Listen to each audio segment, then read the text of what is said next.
Hi guys, welcome back to Glossandsparkle. So what I have for you today is something a little bit different. Today I'm going to be talking to you guys about a dupe for a high-end palette, and today I'm going to be showing you this dupe for the Anastasia Beverly Hills Subculture palette, and it is from Bad Habit, and it's called the Retro Love palette. Now this palette is considerably cheaper than the Subculture palette. So the Subculture palette retails for $42, as most of you guys know. This palette retails for only $10, so a huge price difference. No, this video is not sponsored. I'm not being paid to say any positive things about this company. However, the items were sent free of charge for this review, so just making sure you're aware. So first I'm going to talk a little bit about the palette itself, and then I will show you a side-by-side comparison of the Subculture next to the Retro Love. So basically I didn't have high hopes for the packaging just because it is a $10 palette. Like, how good could it be?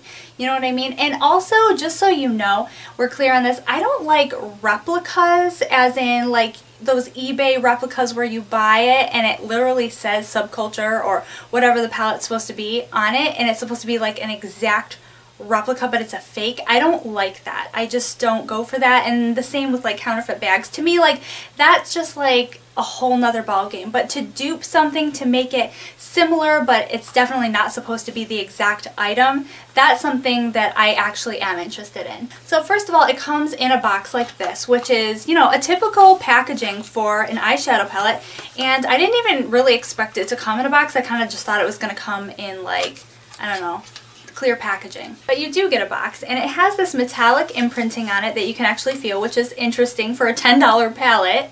And then the palette itself looks like this.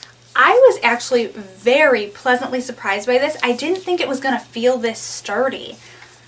I don't know, just when I've gotten palettes in the past that were kind of like cheaper, they weren't this nice, and I just, part of me is kind of like, I don't understand how they can afford to give you all this packaging when the palette's only $10. Like, where are they making their profits? I don't really know. But anyway, and then each of these colors has the names on it, which I really appreciate. This is just kind of what it looks like, and I'm trying not to blind you with this mirror, but the colors are really, really beautiful, and yeah, and it does have a magnetic closure as well. So how are they affording to do this? I don't really know. I still can't really figure that out. So at first glance, these colors look absolutely amazing. They look so similar in the pan to the Subculture palette. However, they are slightly different. The hues are a little bit different, and also the pigment and the quality of the shadows is definitely different. Now, these shadows are pigmented, but you have to build them up. I am actually wearing this palette on my eyes today, so if you like my eye look, that's how I created it, using this palette. But just to be fair, I did use this L'Oreal Infallible paint, the white side, just to give the center a pop of color. Just to be fair, I wanted to mention that, but other than that, if you like the eye look, it's all from this Retro Love palette. So I was really scared of the Subculture palette, to be honest with you, because I saw so many bad reviews about it, and people were saying that there was so much fallout and the colors just exploded everywhere when you stuck your brush in. So I personally didn't have that much of an interest in purchasing it just because I heard so many bad things about it.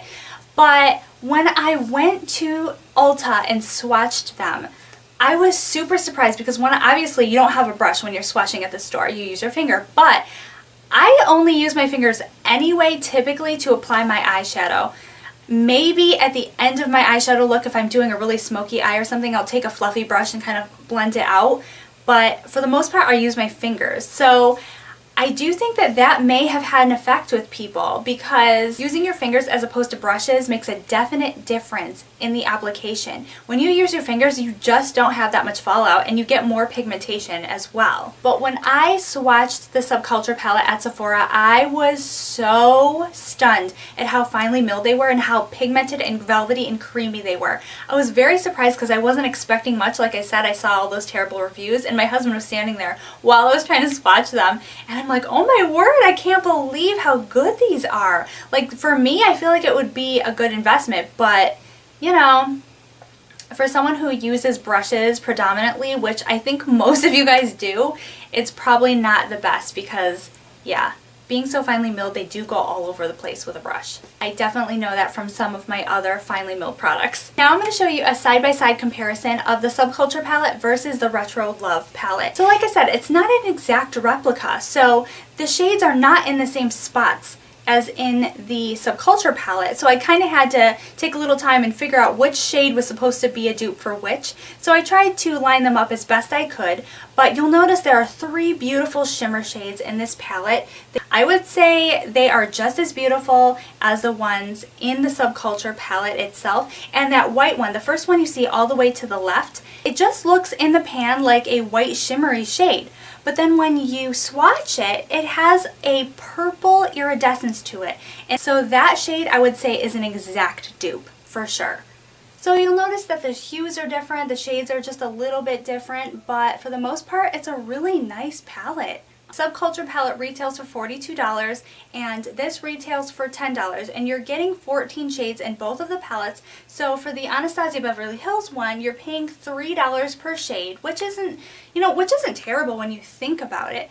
But altogether, when you're buying 14 shades and spending $42 plus tax, that kind of adds up. Whereas in this palette, you're going to pay 71 cents per shade. I had to actually do the math on this. I am not good at math, you guys.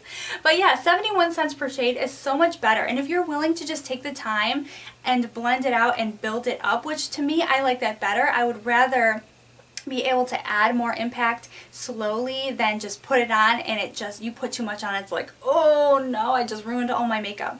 So I really like this palette. I think it's a good deal for $10, and currently, I just checked it today, they are sold out of this palette. I am so sorry about that, you guys. So you can put yourself on an email wait list to be notified when they do restock, because I'm certain that they're going to try to do that soon because there is such a demand for this palette right now. It's crazy, you guys. So we're going to be doing a dupe video for the Modern Renaissance palette, the Aurora Glow Kit, and the Sweet Peach palette. So keep an eye out for those. And yeah, I'll leave all the links that you need to check this palette out to Bad Habits website down below in the down bar, so you can head on over there and see what they're all about. So if you like videos like this, dupe videos, or any other kind of videos, please let me know in the comment section. And also, don't forget to like this video and subscribe if you're not already, and I will see you next time. Bye!